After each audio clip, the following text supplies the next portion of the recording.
What is up, Big Ten backers? We are back. We are live. We got Vegas Matt back in the house, man. How you been? Been good. Been recharging. We got a big season up ahead.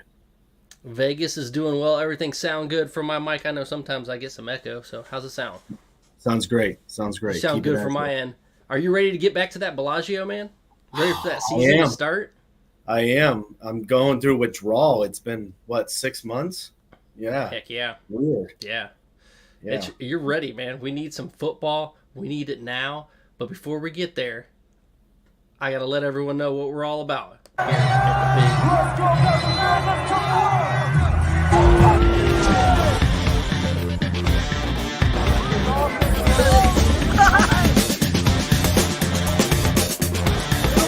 A bunch of Buckeye nuts. Let's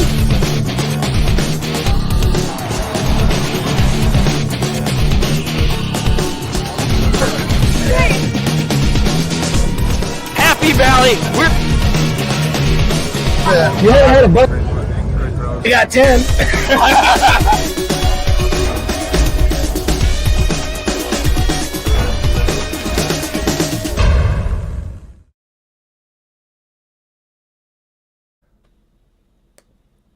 Hell yeah. How you doing? Love it. Every time I see it, I love it. You know what? We got some stuff to talk about, man. The playoff race. You got to bring those odds. You're from Vegas. You do that. So what you got? Yeah, absolutely. And I always want to start when we're talking futures. Just give me a 30-second runway here to talk about this a little bit. I always want people to be a little cognizant when we're talking about future bets. So today we're going to be talking about playoff odds. We're also going to be talking about Heisman odds. You got to realize that if you're making bets in July and August on those, they're not paying out those tickets till December. So I always like to tell people just a little bit of a heads up when you're betting futures. Know you're locking money away 5 6 months, so be a little cognizant of that if you're budgeting with your bets. But disclaimers aside, now let's have a little fun in looking at it. You know, with the expanded 12-team roster, one of the things I was looking at is back when there were only 4 teams in the playoffs, you weren't seeing a lot of negative odds for teams to make the playoffs, maybe one or two at most, just because it was so crazy. You didn't know who was going to make the 14 playoff. Just starting out with the fact that right now, most sports books have 7 teams as favorites to make the playoffs. Just kind of gauging your reaction there, Beef. What do you think about that? What's kind of weird about it is I see a lot of Big Ten and a lot of SEC, and I don't see much else. So I don't know what these odds makers are thinking, because there's other conferences that are automatically in. I think they just don't know who's in yet, so they're not really ready to put down the money for it or ready Yeah, to lose the money for it. It's kind of weird. and it's funny because I think what the books are really screaming at us is you got your Big 12 automatic qualifier, your ACC automatic qualifier, and your we're going to call it the group of 6, right? Automatic Mm-hmm. qualifier. So those are 3 automatic spots. I know Big Ten, SEC have theirs, but they're basically saying beyond that, really the only team they see threatening may be a Notre Dame. Now Notre Dame Mm-hmm. has to finish top 11 in order to be eligible. Um, And they and got them at 11, which is interesting they do, right but now that's in where the odds. you look at those 4, and what you're basically saying is most of these sports books believe that the other 8 spots in the playoffs are going to be divvied up between the Big Ten and the SEC. So I want you to be really mindful of that when you're looking at these odds and looking at the bets, because we'll talk about it in a little bit, like Florida State or Clemson. What the books are telling you is one's going to win, one's going to get the automatic spot, the other one's probably not going to go. So that's going to really lead into your betting quite a bit. But let's just kind of start off with the no-brainers, right? You got Ohio State minus 650, Georgia minus 550, Oregon minus 280, Texas minus 230. So you're seeing the top 4 right there. They're basically saying we think these 4 teams are going to be in the playoff in some way, shape, or form. Rounding out the 7s who are favorites, you got Notre Dame minus 170, Penn State minus 145, and one I really want to dig into, Ole Miss at minus 125. This is the first one. I'll be flat out honest with you. I'm not seeing it. And one of the reasons why I'm not seeing it is you can go either way when you're betting playoff odds, right? You can say yes or no. It's a very straightforward answer, whether you make it or don't. You're seeing no at Ole Miss at plus 100, so it's even money. So even the sports books are hedging their bets a little bit with that no. I would be hammering that no all day long with Ole Miss. I don't see Oh, it. you don't think Ole Miss is going to make it? You're not riding that lane train, Jackson I have Dart? never, ever Come rode on, the lane man. train. I will doubt that guy to the day I die. I'll believe it when I see it. And I've never seen Lane Kiffin perform at a high level. And you're telling me with the SEC the way it is that he's going to make that kind of run, I'm not buying it.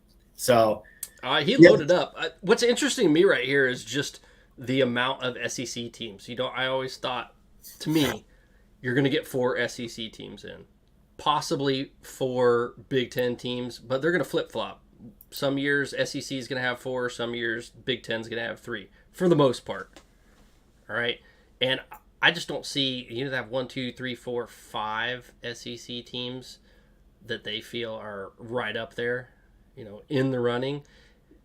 And to me, I mean that's a way to lose money. agreed. You got to get one of those teams out. Well, I mean, what's funny too, one of my favorite plays in the futures market is you're seeing right now Alabama, yes, is plus 124. So they're actually an underdog to not make it. The no is minus 152. And you can say all you want about Nick Saban. A lot of question marks about Kalen DeBoer. Hasn't done it for a long period of time. He's still got Nick Saban's roster. He still took a team with a bunch of 3-stars to a national championship game. I really, really see Alabama's path to a playoff spot. And again, these are just playoff spots. No championship talk. Just playoffs. Just their roster says that alone. I mean, they lost some people, but they're right back in it. They're right back in it. And they lost some people before they named Kalen DeBoer. And once they did, he's wrapping things up, and he's a winner everywhere he's been. I don't look for Alabama to have much of a drop-off, if any. I mean, I don't think they're going to win like the GOAT himself did, obviously, but they're going to be making the playoffs. They're going to be right there. They just might not get championships every year. I agree. And that's where I think it's surprising. If this was year 3 under DeBoer and he wasn't recruiting at the same level as Saban, I'd understand this argument, but he's still got a very loaded roster there. And I'm very surprised by that one. Another one I think that's odd is you've got Michigan at plus 115 as yes, meaning they're the underdog, minus 144 to not make the playoffs. I think that's a little bit odd too, because quite honestly, I don't really see Penn State as the third best team in the Big Ten right now. I'd probably put Michigan as the third best team in the Big Ten right now. Really good defense. I think Orgy can play really well. So I think there's some value if you start looking at some of these, when you start getting to that third or fourth team in the Big Ten or SEC, really going to hinge on that. Hey, speaking of college football, Venezuela, they scored a goal. when I think college football, I think Venezuela. That's what I think. Goal without the A. Maybe that's a Spanish goal. I don't know. I'd have to look that up. No habla español. So, but one I really did want to pick on again is, as we're kind of digging through these, we know the automatic qualifying bid to the 2 other power conferences in the ACC and the Big 12. My eyes go right away. You're seeing Florida State at minus 160, and you're seeing Clemson at minus 200. Now, sleeper, which I'll rip to shreds if anyone wants to, you're seeing Miami at 210. So you're seeing these 3 teams that they're basically saying one of these teams is going to get the automatic qualifier. The other 2 are probably not going to make the playoffs at all. Just kind of looking at that, where do you see some value there? I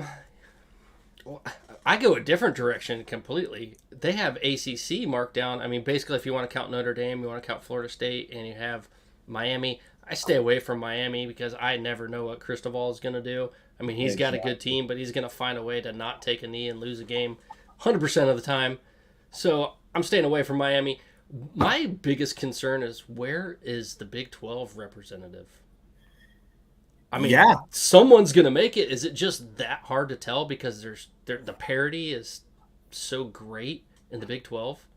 I mean, I Well, look down Big 12 schedules and I'm like, they could win or lose that one. They could win or lose that one. They could win, like, for every team. they could. I mean, you're probably putting Utah as the front runner right now with Cam Rising coming back. We're going to talk about him a little bit later in the show, but you're seeing them at minus 260. The second Big 12 team you're seeing is actually Kansas. Yeah, I got Oklahoma State, man. I'd put my money on Oklahoma State. That's a bet I might take. I got plus 20,000. There's some. I mean, I've seen a few with minus 950 on Arizona and Oklahoma State as the kind of, we'll call them tied for third. And then you're seeing a lot of mediocrity after that in the Big 12. But you're really seeing Utah as the favorite there. I really like that play. If you want that, again, you have to be looking at who you think is the ACC representative, who you think the Big 12 representative, and to be clear, not really a path for a second team with a lot of those because they're just not going to compete with the resumes of the fourth best Big 10 or the fourth best SEC team. They're just not. Touche. Yeah. But hey, man, I got the Cowboys all the way. Man, I'm putting my money down on them right now as quick as I can because they got 10 returning starters on offense, 10 returning starters on defense. They got a Heisman candidate in Ollie Gordon who just got a DUI apparently. So we'll see what happens with that. Maybe they'll go down a little further and I can make some more money. He'll be back, in any meaningful game, right? I mean, you got to get that obligatory one game suspension against, That's right. Southwest Missouri Technical College. But, once you did that and you say we suspended him, then he's good to go. So what do you got for the group of 6? I know we're going to call it now. We're going to keep pausing with that. It's a group of 5 has been ingrained in us. So you're really seeing about a 3-team race. And just for everyone to be aware of, the highest group of 6 team as far as the rankings goes are going to keep the rankings going each week, right? So that highest ranked team at the end of this will get an automatic spot in the playoffs. So that's why you're seeing these numbers like they are. You're really seeing 3 teams with Liberty at minus 450, Boise State at minus 500, and Memphis minus 600. So just to go a little bit deep, because, we like to look at schedules and stuff.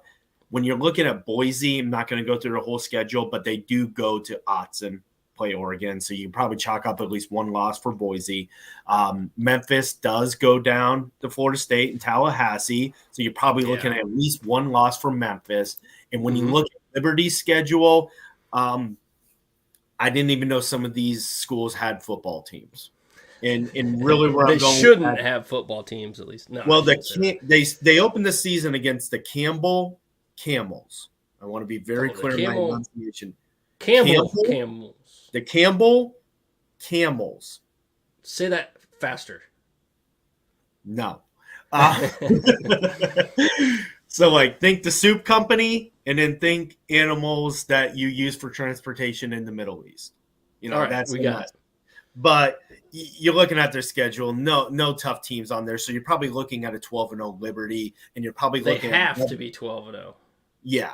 Well, I give Boise State more credit for going into Autzen and taking on Oregon and keeping it close. I mean, if they can keep it close and not get blown out like Liberty shouldn't have a shot for what they did last year and for not scheduling anyone this year. Agreed. I mean, Liberty's been up and coming for about 3 years now, so you can't make the argument, we just got good and nobody. No, they've been up and coming under Hugh Freeze. They were looking good, so you could be getting some decent. You could get some Power 4 teams. It doesn't have to be elite Power 4, but you look at Boise. Sure. At least they play Washington State. At least they play Oregon State. There's some name recognition there. Memphis at least always has some fun games, some decent games. So that's really, one I'd probably stay away from just because I am going to see Liberty at 12-0.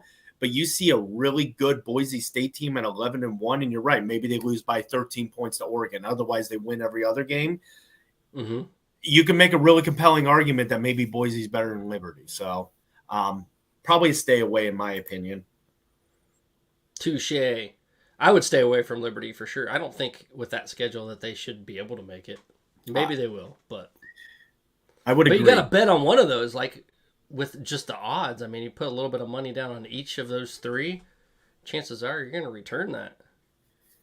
Possibly. But you know what's funny? What you might start seeing in the scheduling now with these group of 6 teams is you might see scheduling the way the Power 5 teams did last year or the last 5-10 years, where you were really afraid to schedule anybody because you knew if you went 12-0 or 13-0, you were going to get into the playoff. Well, now these group of 5 may be saying it doesn't benefit us to schedule Oregon or Florida State because that one loss could kick us out of the playoffs. We're going to run the table. We're going to dominate. We're going to hope we pass the eye test with the committee. So interesting thing to follow. Pass that eye test with the committee. How did Florida State do with that last year? What Seminole fans seem to forget. That undefeated season didn't give them shit, man. We all watched the ACC championship game, which was unbearable. And no one's gonna watch Liberty. So if they go undefeated, they're fucked. They had to get a group. Give me Boise State, even if they go to Pound Town against Oregon, and Oregon's top 4 in the nation. At least they had the kahunas to schedule someone. They played someone at their house, and you know what they are. I mean, let's put it this way: you could see the loser of the Ohio State-Oregon game be the 5th seed. That's a very realistic possibility because the winner could win the Big Ten championship, maybe the 1 seed or the 2 seed overall. So you're really looking at Liberty playing Ohio State or Oregon. Mm-hmm. Tell me what's going to happen. Exactly. I don't want to see Liberty at all. I mean, they had their chance last year. They didn't schedule anyone this year. They out. We got to get off of Liberty, man. Let's get on to some other stuff. I had the questions about Nebraska because I thought that was interesting. And we have Virginia Tech ranked 11 in the nation right now because of what they did last year, the returning production. So where's Virginia Tech?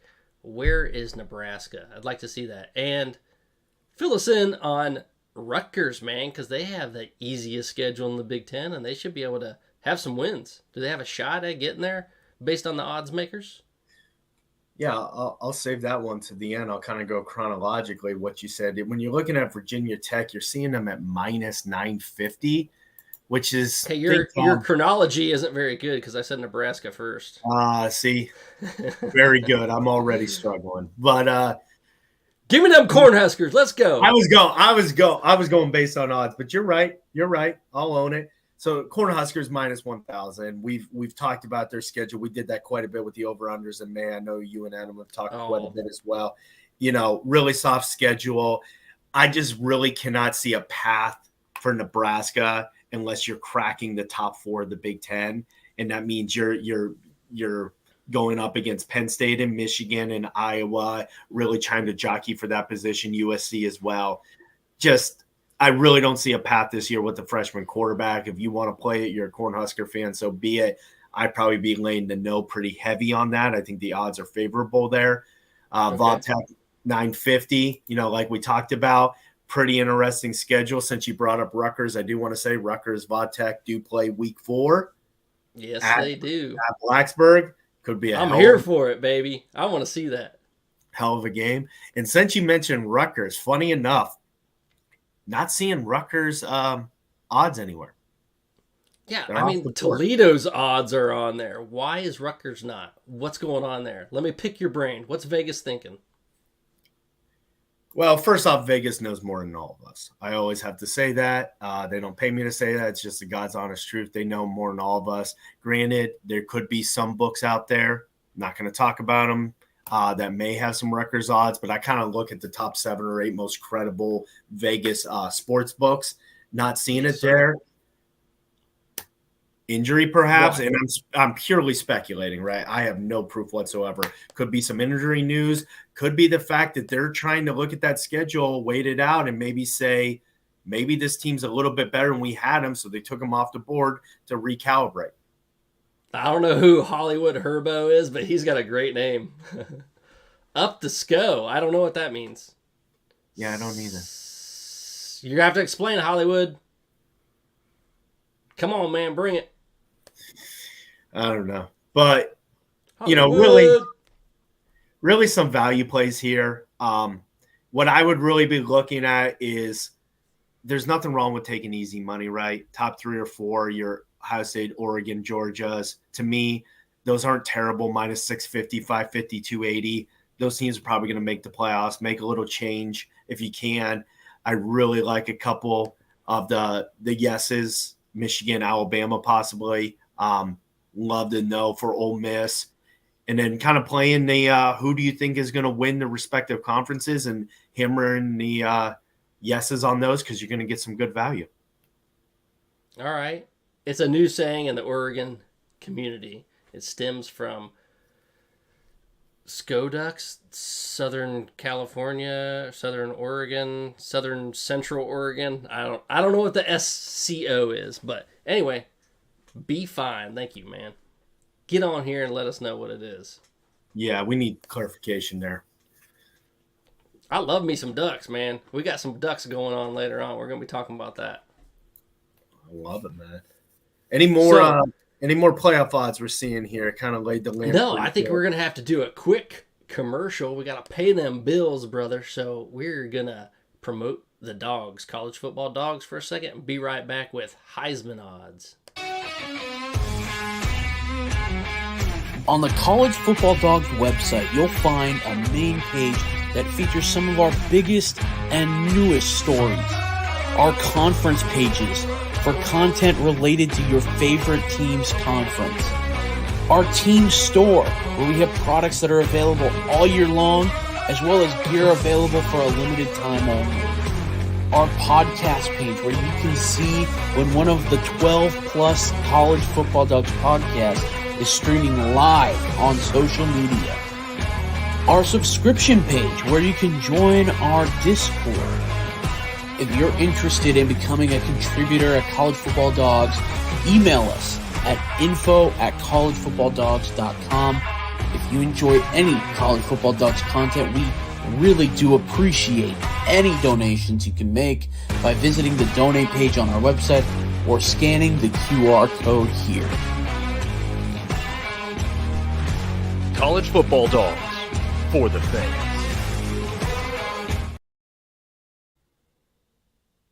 Cool. We got a little bit of a new setup coming, so bear with me for just a second while I get this on here. All right, man. Here we go. Now we're back in the odds with you. All right. What do you got for them Heisman odds? Talk to me, Goose. See, you haven't seen a ton of jockeying, since we kind of talked about this in February. Again, Heisman odds not going to be picked that second week in December. Be mindful here. We got about 5 months till the Heisman's actually picked. But you're kind of seeing the top 3-ish staying pretty consistent. You got them up on the board. Texas quarterback Quinn Ewers, Georgia quarterback Carson Beck, and Oregon quarterback Dylan Gabriel, the journeyman via UCF, via Oklahoma. So you're kind of seeing them. And when you go across most sports books, you're really seeing plus 800 by and large for the 3 in them, give or take a book or two here or there. So those are really your pretty heavy favorites. I know, Buckeye Steve, I see you got Will Howard up there. I think we'll put a pin in that one, talk about it a little bit. You are seeing Jalen Milroe. Interesting enough, I would say he is fluctuating the most on sports books. I've seen him as high as plus 800. I've seen him as low as plus 1,600. So you're seeing a big movement across sports books there. Good value with Stein's offense. All right. For sure. Yeah, he is. I mean, I do think Gabriel's there. And this is something, you and I have talked about quite a bit. And I definitely want to pick your brain a little bit more on is what do you think really goes in to finding a Heisman Trophy winner in the preseason? What are you looking at? What can the past tell us? What are your thoughts around that? Man, you look at this, and first I want to go with what my pick would be. You got to pick an outlier, but you also got to pick one of these guys that's ready for it, right at the top. And I'm going to go with Quinn Ewers for my obvious pick. Man, if he was still in Columbus, it would be so much easier to pick him. Imagine if he was there. That's all we needed was a quarterback. We wouldn't have had to have this transfer thing with Howard. Everything would have been good last year because he definitely would have beat out Honda Accord. So that's my pick for the obvious one. And then for your under the radar, there's a reason to pick some under the radar ones, right? We kind of talked about it a little bit off air, but Heisman's in the last 10 years have averaged plus 4,900. So we're looking at somewhere between 4,000 and 5,000 to be the odds. All right. And just to give you some perspective, that's probably around your 20th person when you're looking at just players on a board. So that's referencing. The people, there's only a select few that make that particular catch, right? Drew Aller, Jalen Daniels, Sador Sanders, interestingly enough, Miller Moss, Cam Rising, and Jalen Miaiva, or whatever his name is, from, was it Fresno State that went to USC? So there's two guys at USC on that list, which is very interesting. UNLV. UNLV. All right. Transfer from UNLV. Yeah. So that's what you're talking about when you're probably talking 18 to 24 range when you're stacking just individual players, that list that's meeting that criteria of the plus 45 to plus 5,500, somewhere in that range. But that's what you're talking about with your value, right? You led with your favorite. This is a betting segment, so we definitely want to look at favorites, but you also want to find that underlying value. And I know you got the underlying value. Who you got on that?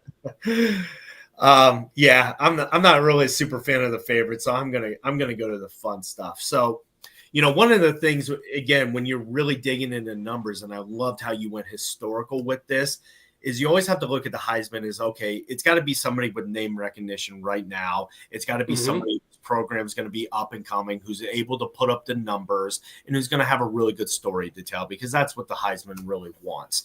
And, you gave me some really good insight that back in 2016, Lamar Jackson, right? Plus 10,000. So just for reference, you talk 4,900, right? We were talking 18 to 22 range. You start getting plus 10,000, you're going into the 50s range of people. So Lamar Jackson, 2016, was probably in the 50s as far as player rankings. 2016, he also won the Heisman Trophy. One of the things I talked to you about is, man, you got to have a good football team, right? You got to be really good. You got to be probably the quarterback. You got to put up awesome numbers. You're probably making a really good run to the playoffs if you're going to be part of this list. Well, Louisville went 9-4 in 2016, 7-1 in conference. Not really that great of a record. Lamar was just elite, and he's still doing that in the NFL, but he did that in his senior year of college. So I take all that when you're asking me who that was just like Lamar. You can't go against him at Heisman, because that team was nowhere near that without him. I mean, he held that team together. It was kind of like LSU this year. Yeah, and it made a really good case for Jaden Daniels this year. Yeah, LSU went 9-3, but Jaden Daniels was unbelievable at the quarterback position. So you kind of put all that together, and the name that really sticks out to me is Shedeur Sanders. Now, I don't think Colorado's going to be elite. I don't think they're going to win the Big 12. But you look and you say, okay. But if they're 9-4 and he goes off, my point exactly, man. They're getting clicks for sure already. Well, Dion absolutely will. I mean, and you're talking Shedeur. You're already seeing 2025 NFL mock drafts being in the first round in varying degrees. So if he can put up the numbers and he can get that team to a 9-3, 8-4 record to end the season, you really could get some tremendous value there. Another value play I really like is Cam Rising. Do you think Utah, the Utes, do you think they have that prestige and that power and that media market that they can get a Heisman in Cam Rising? Yes. And why I think that is, you could very easily see Utah go 12-0. You could make a very compelling case for that. So you're going to see a top 10 Utah team if they win out. They're going to be in the top 10. You're also going to have a very compelling story around Cam Rising. And again, they like that storytelling. The guy can throw. interested to see how he can run. He's had a lot of injuries on his legs, so that's the one I want to see. But if he can put up big numbers and he can run the football, put up a lot of touchdowns, they go 12-0. Again, these are value picks. This is not who I think is going to win the Heisman. These are right now on July 5th. Who do we think we could get really good value on? So. Pick it up now. Got to do it while you can, because those numbers are going to change as the season goes on, as the games start getting played. It's going to change big time. And, since we're talking value, and you are Buckeye Steve, I got to ask you, I'm staring at Julian Sain at plus 5,500. Tell me where your head goes when I give you that odds. Just no way. He's not starting the season. I mean, ideally, it's some type of situation where Will Howard's doing good, getting them to where they need to go, and all of a sudden he pulls the GOAT, man, and puts them in right when it's needed, and Sang is just stringing along, doing the right things, and all of a sudden, boom, we need that spark in the offense, and they put him in. I don't see Day doing this. He kind of seems like he's more of the he's not going to shotgun it like that. He wants someone to come along, being there all season, doesn't want to have to change. I just don't see it. I think Will Howard's going to be there. Man, would I love to see him put him in at the end of the year and go out with a win against Michigan. That's his first game. How awesome would that be, man? How awesome would that be? Dude, I don't care if you're a quarterback of the Buckeyes. As long as we beat Michigan, it really doesn't matter to me. So I don't need storybook endings. I need W's. So and that's where we got to go with it. We got to compare Ohio State, what they got. You're talking about Will Howard. How he's fourth on this list, I have no idea. But after we get through with this paid announcement, and it's getting hot outside. It's been hot outside, so get your icy breeze, but be back for us. We got to talk about Ohio State a little bit, and I promise you we'll get into Oregon too. Icy Breeze is the world's first portable air conditioner and cooler. A premium ice cooler that doubles as an eco-friendly portable air conditioner. This is not a swamp cooler, just blowing air across ice. Over 60 parts and components allow Icy Breeze to achieve what no other product in the world can do. The secret behind the Icy Breeze is an innovative design that circulates chilled ice water through a heat exchanger in the lid, replacing the Freon used in most ACs. Fresh air is drawn from hidden vents in the top of the cooler, pulled across the exchanger, and chilled down to 35 degrees cooler than the outside air. A 3-speed fan control delivers Icy Breeze's dry, cold air up to 25 miles per hour, just like a car AC. And a stay-put flex hose directs the breeze in any direction. Wherever you need it, Icy Breeze helps you beat the heat. All right, we are back. We got some ball to talk now. Now it's getting interesting. Vegas Matt, you're an Ohio State grad. We need to talk Buckeye football. This is supposed to be a quickie, but it's going to be more like Whiskey Dick, because we're going to talk about Ohio State all night, aren't we? That's the plan. Where we're at.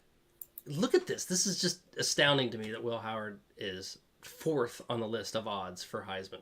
Fourth. What do you think about that? I mean, he is only there on that list because right now at this time he's the starting quarterback at Ohio State. And you'll notice when we were talking our favorites and we were talking sneaky odds, neither you nor I talked about Will Howard whatsoever. And my thing is that even if Will Howard puts up really good numbers, which I do think he is capable of, it's not going to stand out because of the quality of this team. This team is going to succeed or fail based on all three units. They have studs across the field, probably NFL everywhere. Yeah. NFL everywhere for Ohio State. The only place we don't see NFL is the quarterback. And that's why I'm astounded that he's on the list. You could probably pick 2 or 3 people that are probably going to finish higher in the Heisman ratings than Will Howard. Why he started there, I don't know. Maybe it's the Ohio State thing. Maybe it's Ryan Day. Maybe someone knows something that I don't know. But to see him pass the ball, he throws off his back foot. He threw 10 interceptions last year. It was his 4th year. He's having a 5th year now, so hopefully he gets better and Ryan Day knows what to do with him, and having all those athletes around him will make things better.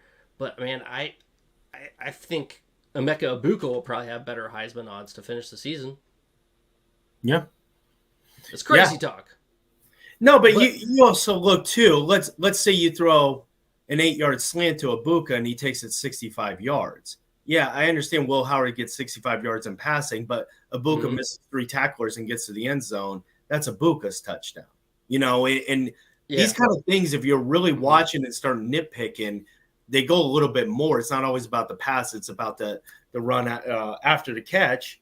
And I just think Will Howard's going to have a lot of weapons that as long as he doesn't make mistakes, I think he's going to be really good because he just needs to be serviceable. It's not because of him. It's in spite of. He's the average girl with a bunch of dimes going out at night. We're here, so someone's going to pick me up.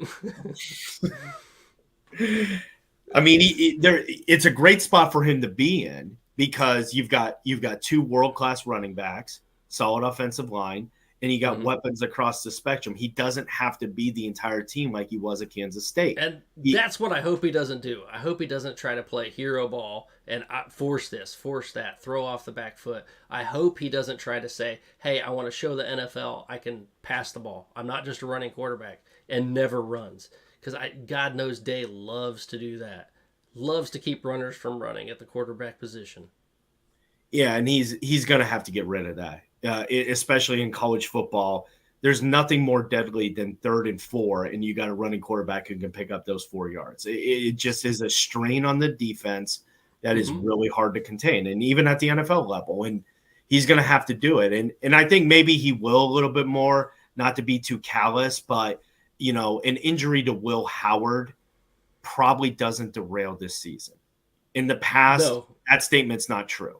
So correct. If he doesn't do it this year, he'll never do it. That's true. But getting into it, Phil Steele just put on his preseason All-Americans. That book came out. Ohio State has 5 guys. 1, 2, 3, 4, 5, 6 guys. I forgot one. Donovan Jackson at guard is first team. Tyleik Williams, first team defensive tackle. Travion Henderson, second team running back. TJ Tuimoloau, D-end, second team. Caleb Downs, second team. And Emeka Ibuka, third team as a wide receiver. And guess who's leading the recruiting rankings right now? Ohio State, number 1. Man, oh man, this team is stacked. They're going to stack on stack on stack with recruits coming in. I don't see how all these people don't go off to the NFL next year. I mean, they all stayed this year. There's NFL talent everywhere on that field, but at quarterback. Yeah, and I'm here for the ride, buddy. I mean, I was very shocked when several of them did not go to the NFL this year. Absolutely. Travion Henderson was one of them. I was like, wow, a running back staying for a senior year.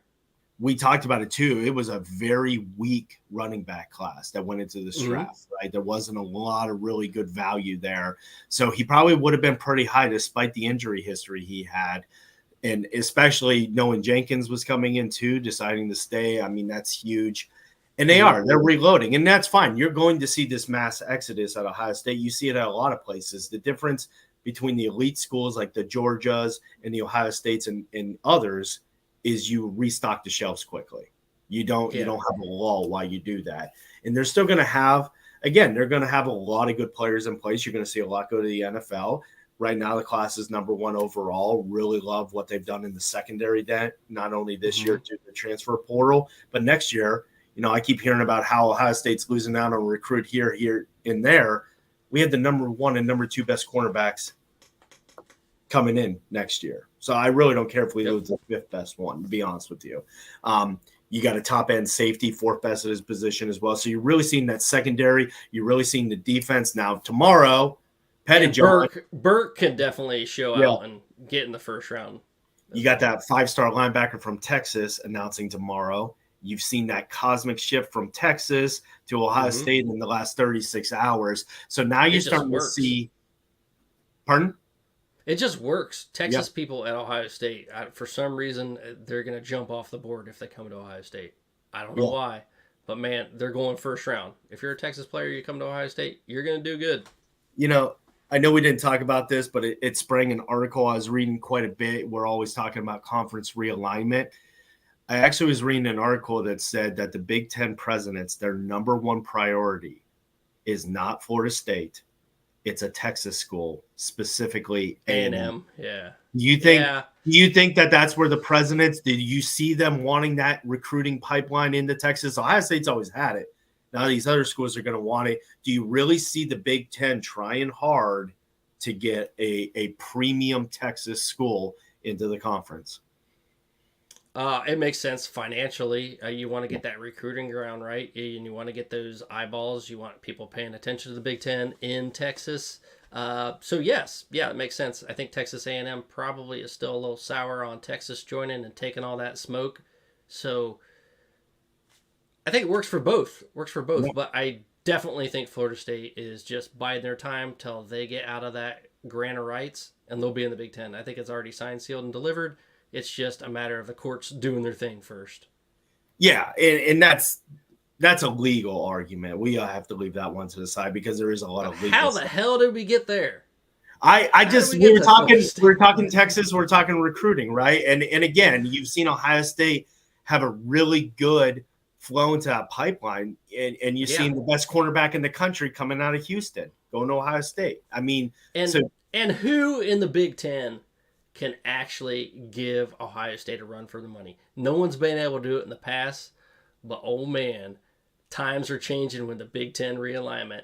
Dan Lanning in Oregon. Oregon is pushing Ohio State like a dude who hates foreplay. He's trying to get in there. He's getting all them recruits. Man, what he has done lately has been nothing but awesome. DeCorian Moore just the other day, apparently he's the fastest man alive. Also from Texas, won 4x1 meter relay in their state championship. Actually, the 4x2 meter was the Texas State Championship in 6A. They have Dorian Brew, the number 4 cornerback. Jordan Davis, number 5 running back. Deshaun Brame, number 3 tight end. So 5-star, 4-star, 4-star. Brandon Finney, number 7 athlete, is a 4-star. Zaire Addison, number 15 offensive tackle, 4-star. Josiah Sharma, sorry. Josiah Sharma, I can't talk, sorry. Number 18 defensive line, 4-star. They're just lining up. They have 3 5-stars, they have 11 4-stars, and 1 3-star in their class already, and it's just scaling, man. They are playing outside, dude.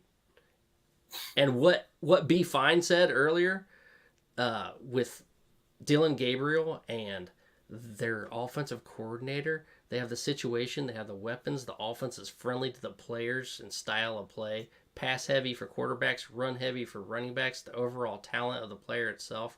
That team is on its way to success, man. And they are going to take over the Big Ten. With what they're doing right now, no wonder Nike's losing money. I mean, they're trying.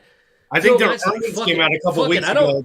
They were not favorable. You're right. That's probably where that money's going. Phil Knight is like, fuck it. I'm going to go broke, dude. I'm going to bankroll the shit out of this team, and I don't care what it takes. Hell with the investors. Last Friday, their stock tumbled 20%. But you know what? They got DeCorian Moore, who runs a 10-400. So it's all good. I mean, they've always recruited well. I can tell you, being up here in the Pacific Northwest, they have always recruited well. And now you're adding in the legality of the NIL. They're well-funded, obviously. They can pay these kids, but they have always recruited at a very high level. So you're adding that component on top of the legal NIL money coming into play as well, too. So you're just seeing this perfect storm. And that's where you're really going to see the Oregons and the Ohio States separate from the other 16 Big Ten teams, because both schools have a lot of money. They have a lot of resources. They recruit at an extremely high level. And when you recruit at that level and you have the money to back it up, you're going to get a lot of talent. And I think if I'm the Big Ten, I would start getting nervous to say we could start seeing a bigger gap between the 2 in the other 16. And I really am looking at Penn State, Michigan, Nebraska, USC. Really got to see some improvement in the recruiting there. And McNutt is a safety from Ohio, a 5-star according to 24/7.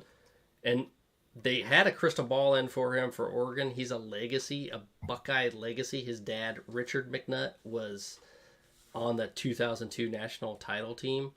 And I think Lanning's going to get him, dude. I mean, all of the consensus information says he's going to Oregon. A Buckeye legacy out of Ohio. Going to Oregon to play against the Buckeyes in the shoe. Man, Daddy's going to have to slap a bitch. I mean, we saw it with the Bourne family, right? I mean, you see this kind of thing a lot. It does happen. It happens, yeah. But here's the difference. Dan Lanning is the difference. And I say this because you can say what you want about Chip Kelly. You can say what you want about Cristobal and all these other ones that recruit. Mm-hmm. I look at recruiting at Texas A&M. I look at recruiting at Miami and Notre Dame and all these other places. Great. ESPN touts them in the top 10 every year. Great recruiting classes. What do these teams do? They go 7-5 because they can have all the talent in the world. They can't execute. I don't care when Miami gets a 5-star offensive tackle. Good luck. Go get paid. Enjoy the beach. Your team's going to be 7-5. That used to be what was happening at Oregon. They were getting a ton of talent. They were having some good teams, but they weren't winning at all. They weren't executing. And now comes in Coach Lanning, and he actually has them playing at that level. I know they stumbled a little bit last year, but I really am interested to see what he does with this talent this year in the Big Ten and seeing if he can finally elevate that program to that national title that they've never had. Man, I got to tell you to scoot over a little bit so you fit in the screen. You've been doing this the whole time that I changed it up on you. Yeah, get you. Yeah. Keep going. Nope. Other way. There you are. We can see it. Wait. Stop playing with me, man. Come on. Get on that screen. We need to see your pretty face. Don't hide from me. From my perspective, it looked like I was dead center. So I wasn't trying to hide.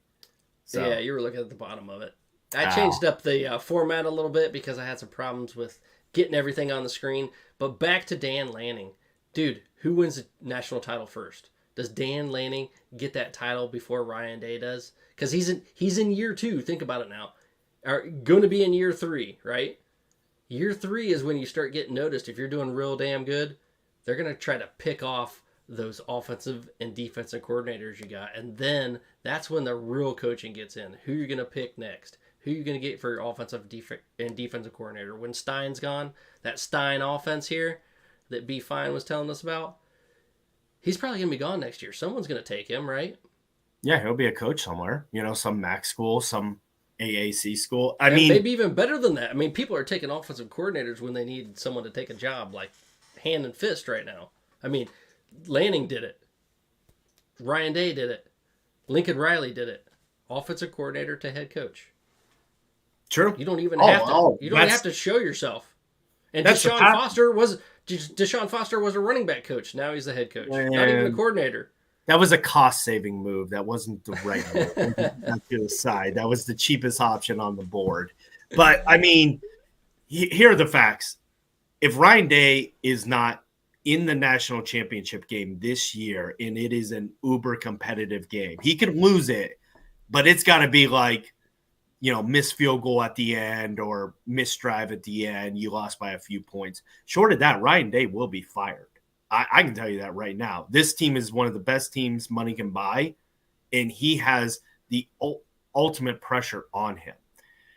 With Dan Lanning, I have to always I'll believe it when I see it. And I'm putting Ryan Day and Dan Lanning both in those categories. I haven't seen Dan Lanning win a national championship. I've never seen Oregon win a national championship. I don't care how much they want to talk. That's because they haven't. Exactly.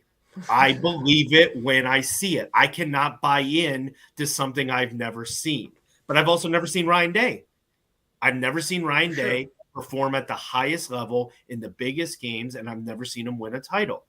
My faith is if Ryan Day doesn't execute at that level, he's gone. I at least have that in my back pocket going into next year. Dan Lanning, All right. you can be good enough and keep a job at Oregon for a really long time. So that's where But I what's think good enough? I don't know. I think those expectations are playoffs going through the roof. occasionally. Yeah, playoffs. All right. They can make But the playoffs this year, and that will be fine. But Ryan Day's in his 6th year. He's not Dan Lanning in his 3rd. But that's where I need to see Dan Lanning is I need to see him elevate this program to where it's never been before. And even, we've seen them play in one national championship game, or two, I'm sorry, 2 national championship games. I forgot about the Auburn one. Always think back. Oh, yeah. But rolling off the player for a touchdown. All right. You go up against Cam Newton. I get it. And then 2014 was just a team of destiny in Cardale. But you've gotten close. Now you got to see Oregon here in these next couple years with these recruiting classes.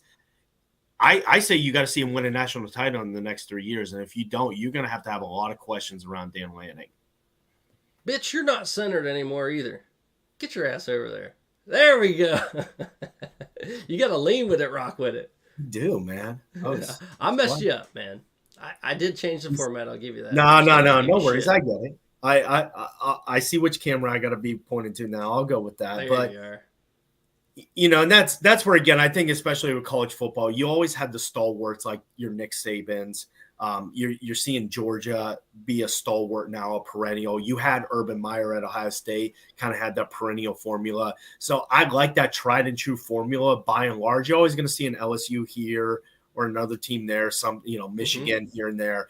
But to me, college football is really about the recruiting class, the coaching staff, the consistency, knowing that you belong and can be there year in and year out. And that's where I really want to see Oregon as a program take that next level.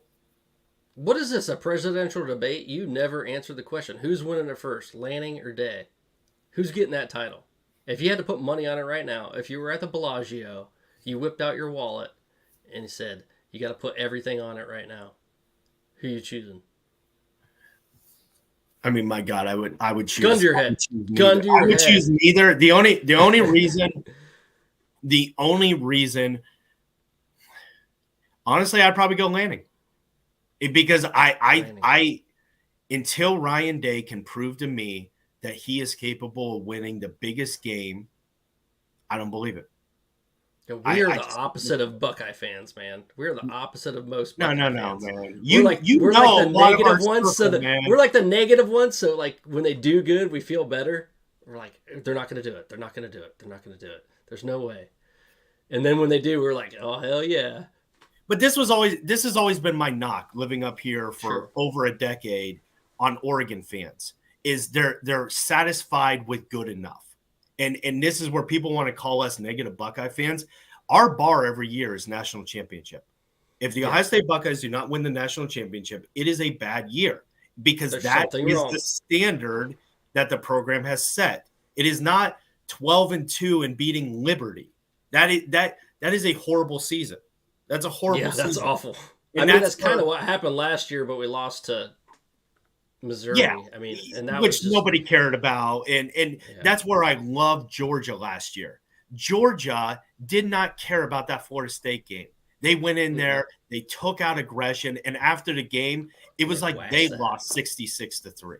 They were Kirby's got something going on, man. Yes, because the standard at Georgia is national championship or bad season.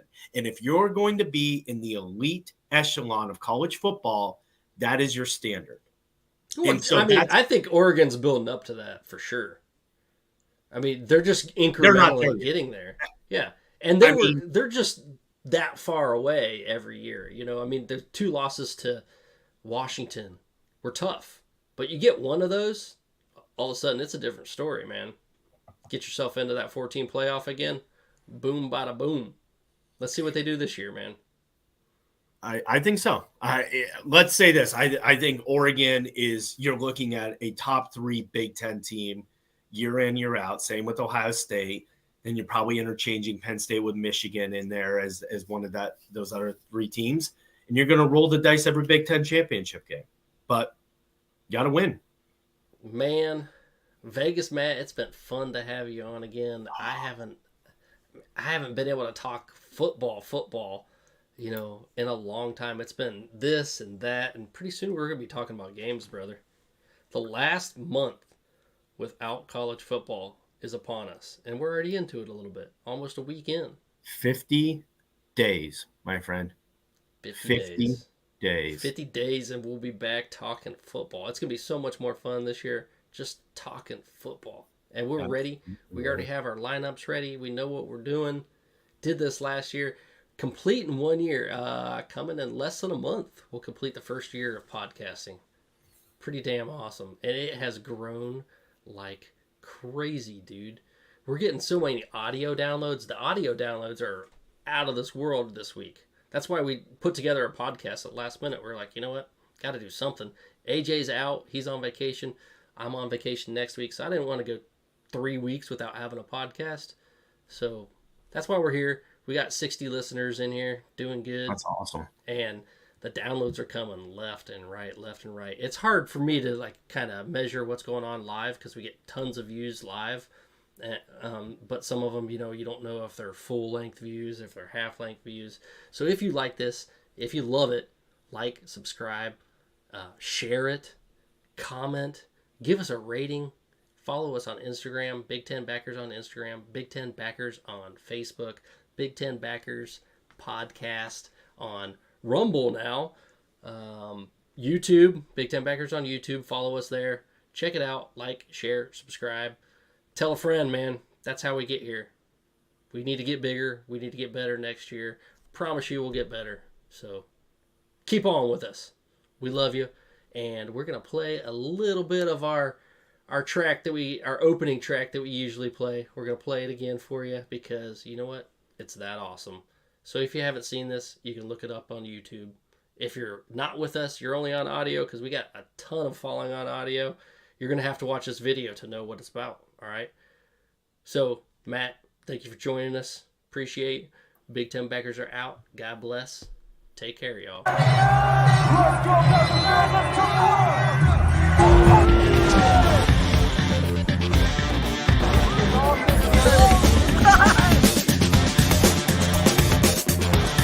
What a bunch of Buckeye nuts. Let's